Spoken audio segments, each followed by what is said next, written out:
To support providers to meet their regulatory obligations and uphold the integrity of our vet sector, we're helping to understand how to interpret practical assessment requirements within units of competency.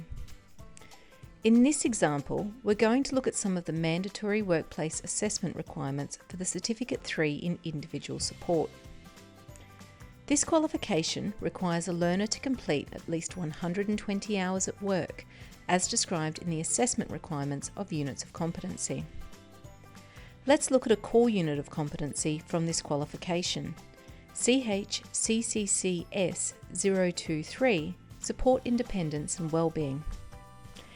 Every unit of competency has assessment requirements. Assessment requirements specify the evidence required and the conditions for assessment.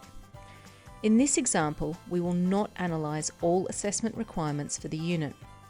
The purpose is to support providers to understand how to interpret workplace assessment requirements. Providers should review all assessment requirements when designing, developing, validating, and continuously improving their assessment tools.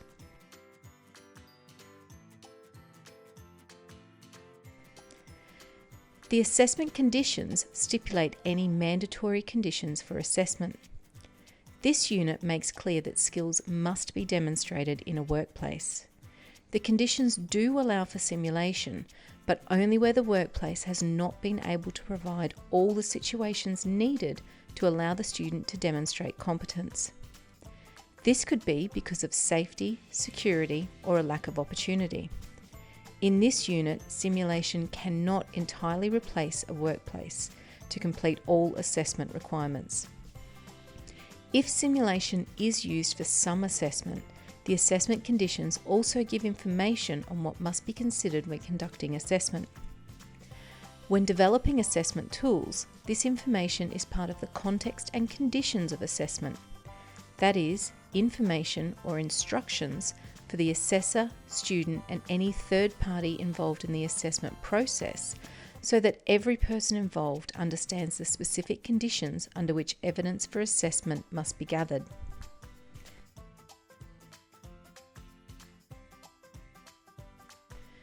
The performance evidence specifies the required product or process evidence, as well as the frequency or volume required for that evidence.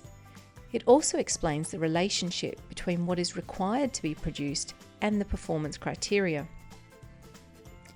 This unit specifies that the student must complete at least 120 hours of direct support work, and then also provides a description as to the type of suitable workplace for this work, which is relevant to the qualification or specialisation they are studying. Because these hours of work are listed in the assessment requirements, they are required to be part of the assessment process and not part of a student's training. While a provider can also utilise a workplace for training purposes to allow a student to practice the skill requirements in varied environments, any training conducted in a workplace would not be counted towards these hours. Remember, the judgment of competence in a unit is made by an assessor. Where assessment is conducted in a workplace, providers can use a third party, such as a workplace supervisor, to assist in collecting assessment evidence. However, the assessment tool must allow enough evidence to be collected to enable the assessor to validly and sufficiently judge the quality of performance.